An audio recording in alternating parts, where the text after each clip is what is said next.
مجاهد اینجا ماندم. بگذار کدی خوابتان را دایم پرچم وطن زیب دهد. شما از برای وطن جان دادید، بگذار ما هم جان دهیم. خدا نگاه دارد قماندان.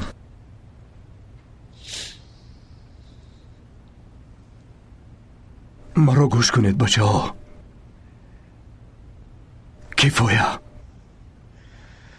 کفایه من دیگر طاقت دیدن مرگ عزایان این دسته را ندارم. هر کس عقلش را به سرش آرد، هر کس باید به خود آید. دیگر نمیرید بچه ها، نمیرید.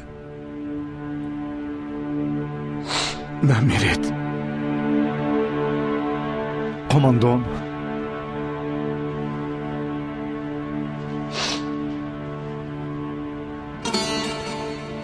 آرام بخواب فاتح. دست از پس کار است. آنها از قاتلان تو انتقام خواهند گرفت. قهرمانی تو بود که ما حالا زنده ایم. تو نام پر افتخار را از خود مانده رفتی. ما کوشش میکنیم که نام تو را زنده نگه داریم. نمیمیریم فاتح. تا قصاص تو را از هر یکی آنها نگیریم نمیمیریم. همینطور نه بچه ها؟ همینطور است قماندان. اکنون با قماندانتان ویدا کنید. ما از پس کار میشویم. غم و کلفت دلمان را ریش ریش میکند، اما ما علاجی دیگر نداریم. فهمیدیم قماندان.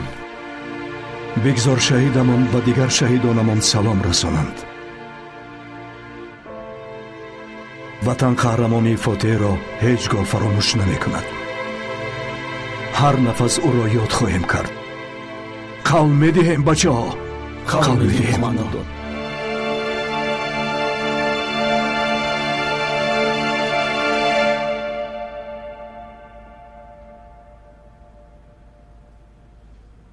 تنها موندیم غنچه. تنها من و تو موندیم. اکنون هر دویمون تنها موندیم.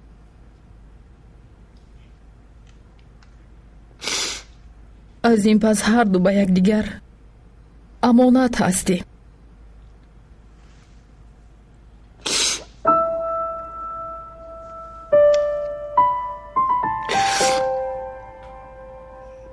من الکی پسمانی او شدم خونچه.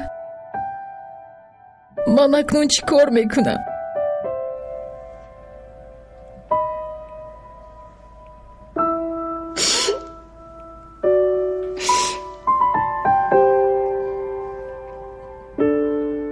بعضا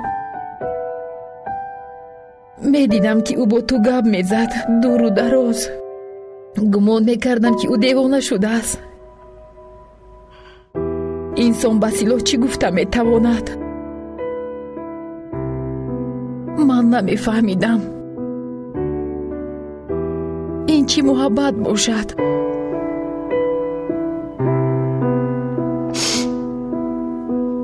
سپس فهمیدم که او با تو گپ نمیزده است. تو مرا نادرست نفهم. تو را رنجاندن نمیخواهم، اما راست میگویم. او خود با خود گپ میزده است.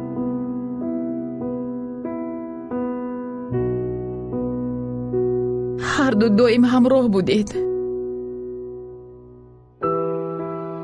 دشمنان را نابود میکردید،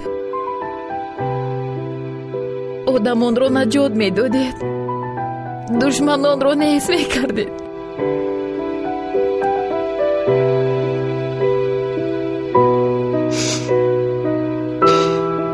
اکنون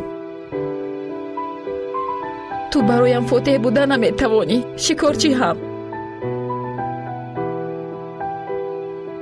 چون که علم دلم را خاموش کرده نمیتوانی.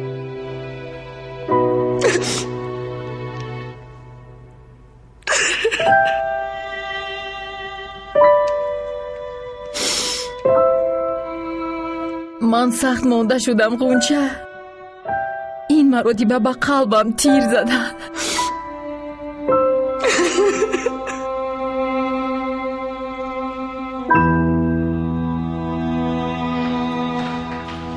گذشته چی نیست بچه ها؟